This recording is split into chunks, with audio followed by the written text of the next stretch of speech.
Hi everybody, this is Mark from Mark's Mandalas, and I'm going to do a rock painting video today, doing a 12 dot pattern rainbow. I got the colors right here, and I'm going to jump right in and get started. The first thing I want to do, here's my rock.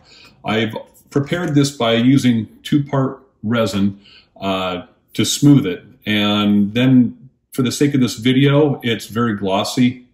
So I sprayed it with a matte clear coat so it wouldn't reflect. That's not anything you would have to do. I have a video that shows how I do my rock smoothing. I'll put that link in the description below.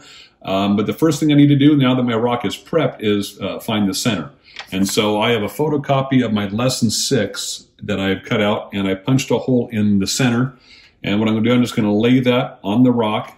I'm going to flip this over, and I'm going to just eyeball to make sure it looks like it's about in the center. This rock is not perfectly round, so this is just going to get it close. And that looks reasonably close, so I got to be careful to turn it around. And I got a bottle of white paint right here. I don't need very much. I'm just going to go ahead and dab a little bit out of the lid. Grab my number 1 tool. And I'm just going to poke that through the hole.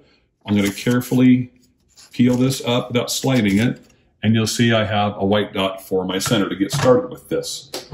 So now that's done, let's go ahead and get started with this. Okay, now you can go ahead and follow along with the exact same colors or any combination you want to, but I'm going to get started with the blue for the center dot, and I'm going to go ahead and use a number 10 tool for this rock. This rock, I think, is about 3.5 inches across or so. So let me go ahead, and I'm just going to go ahead and put some, I don't need very much blue paint because I'm just doing a single dot right now. I'm going to grab the number 10 tool. Let me go ahead and load this up. And I don't just go straight in and out. I'll tend to go up and down a few times to load that tool up. And let me try to get you a close up about how much paint I tend to have on there. It's like a drip on there, not where it's dripping off, but where it's well covered. Now let me go ahead and use that white dot for a reference. And there is our center dot. I'm going to wipe this tool off, and I'm going to do a 12 dot pattern. So I'm going to go ahead and use a number 5 tool for my first circle of dots, and I'm going to move on to green. Now, I still don't need very much paint in here because these are not going to be very big dots. That's the nice thing about dot art, is that you don't use very much paint on any, I guess, regular size 4-inch or smaller pattern. You don't go through a lot of paint, which really helps make this a very economical art form, I think. So let me go ahead and get started. And I'm not going to hold this up every single time. I'm just going to do it a couple times to give you some sort of an idea about how much paint I put on there. And let's go ahead and get started. I'm going to do my first 4 dots like I'm visualizing a compass face or an analog clock. And I like to rotate this around to make sure. Well, I like to paint at my 12 o'clock, which is straight across from me. I don't always do that, but it tends to give me a better line of sight, and my lines tend to be more accurate.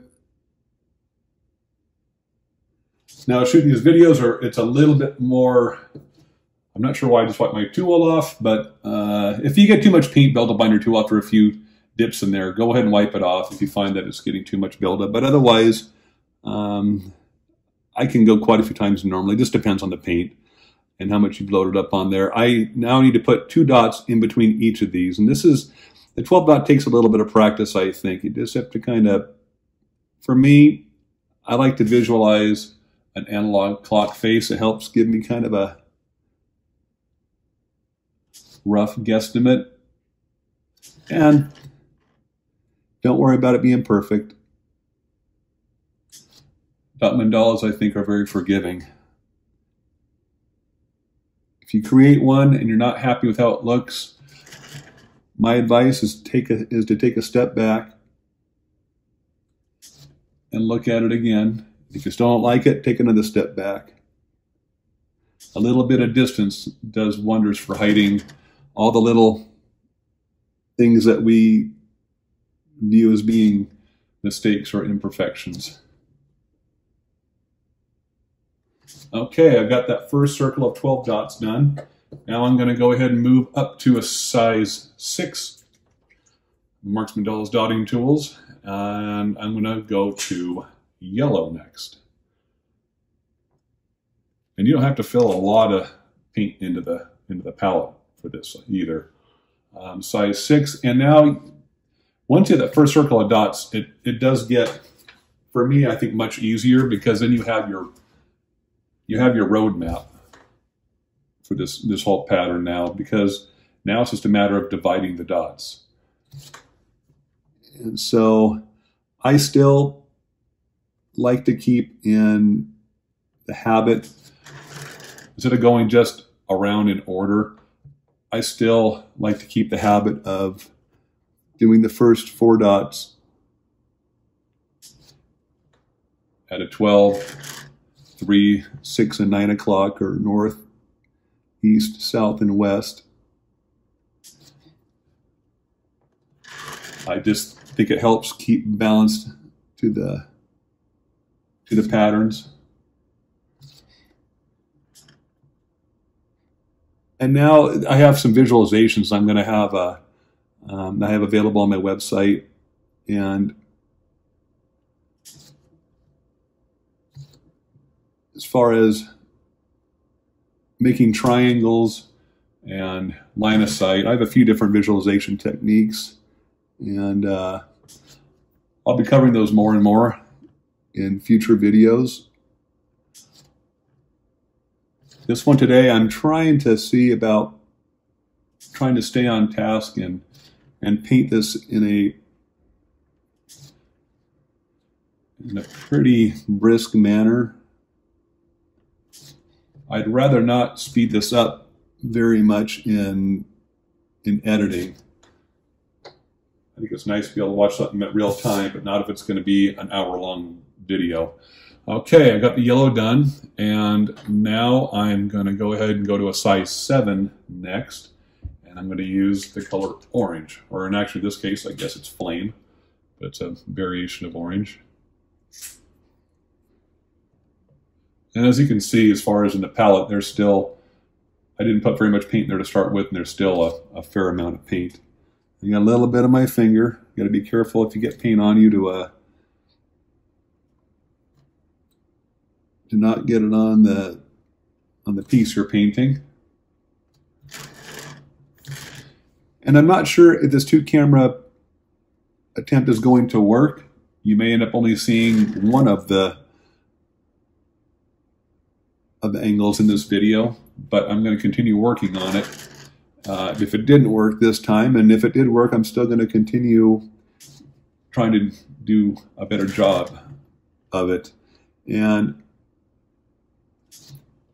if you like the content that I'm providing, I'm going to ask if you would please like my videos and subscribe to my channel, as well as share with others.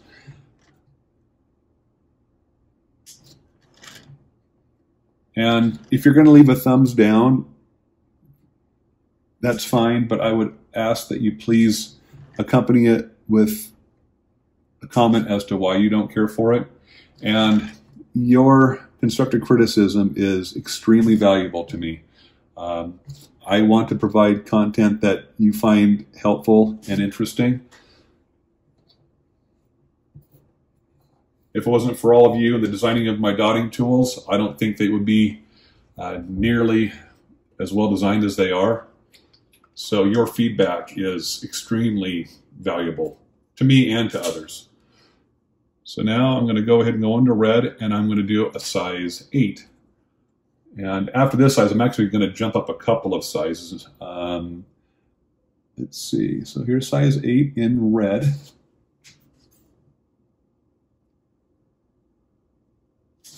And I've tried my best to set this up where you can see everything without my hands or my head getting in the way. And hopefully that will be the case. I can't really even see what is being shot right now. But I feel like this is the next step in the journey of providing content for yourselves. Well, for all of you out there. I don't think yourselves is really... It's for all of you to watch, hopefully enjoy, hopefully learn from.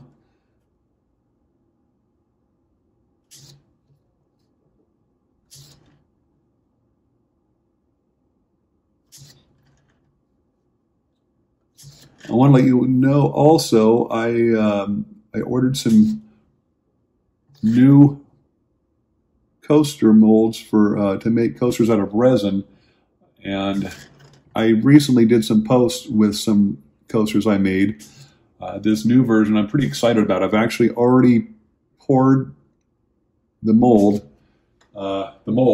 3 different shapes, and they're different than the last ones. I still have to paint on them and then pour the resin over the top and see how they turn out. But then if I'm happy with how they work, I'm going to be doing I'll share them with you no matter how they turn out. But if they turn out well, and I think they're going to be a great way for people to make coasters, I'm going to be doing a video on them. I'm going to be definitely doing a video on making resin coasters and the resin I've been using. And let's see. So this last color, well, actually not last color, but last color in the rainbow, I'm going to probably repeat this again, is Plum, which is a version of purple. And instead of going to a 9, I'm actually going to go to a size 10.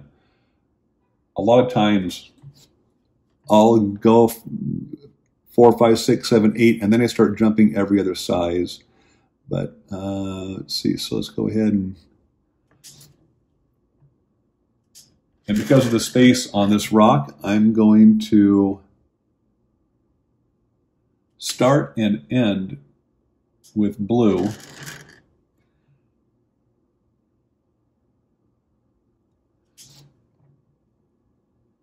I'm painting inside today, so it's climate controlled in here. It's down here in Arizona. It's going to be another day over 110 degrees. It's been, sounds like it's going to be the hottest summer down here ever. July was the hottest month on record. Now, I don't know if I have enough paint in that paint palette, and I'm going to put a little bit more in there. You don't want to just be scraping the bottom of the palette, loading up your dotting tools. You want to make sure you have plenty of paint so you're not hitting the bottom. And I haven't shown you a close-up here for a little while as far as loaded up. So there we go.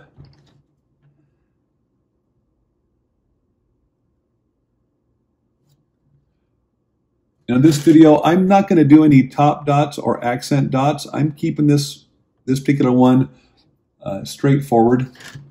It's my starting point for hopefully a new way of shooting my videos. So I don't want to do anything that's too complex at the beginning. I can grow into that. When I learn what things that you all like and don't like, I can start fine-tuning that before I start doing some more complex patterns. But I don't plan on, at this point, doing anything terribly complex. Now, the last circle of dots, I'm going to go ahead and go from a size 10 to a size 12. I'm going to pour a little bit more blue in there because these larger tools do take more paint. And pretty much the larger the tool, the more challenging it is to load up.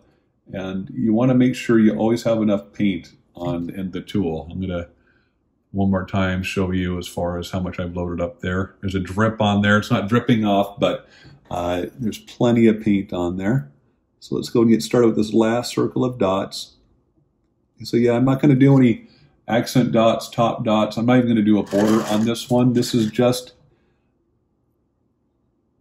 kind of the first step. I want to see how this turns out. I want to see if it's an approach that works for all of you. I really want to get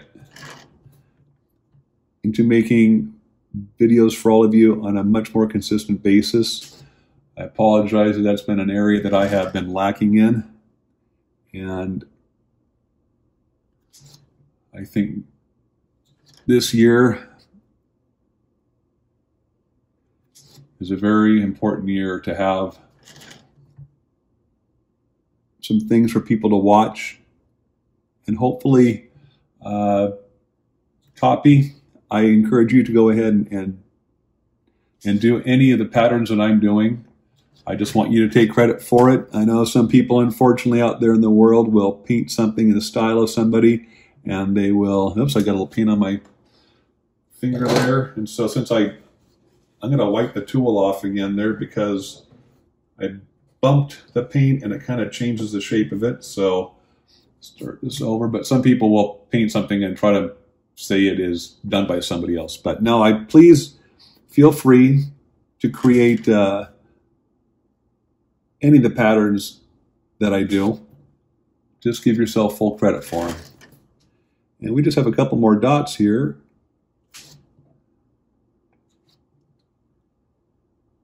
And there we go. This piece is done. Once it's fully dry, I'm going to pour clear resin over it. It's not anything fancy. Let me go ahead and put this tool back up here, try to keep my space organized. And see here, in fact, I can go ahead and put all the paint away real quick here in my hex Hive storage organizer. Oops, that actually goes right there, right there. There we go. Just that quick and easy. I guess you couldn't see that in frame, but I just put all of it. I'm going to go ahead and move this up a little bit.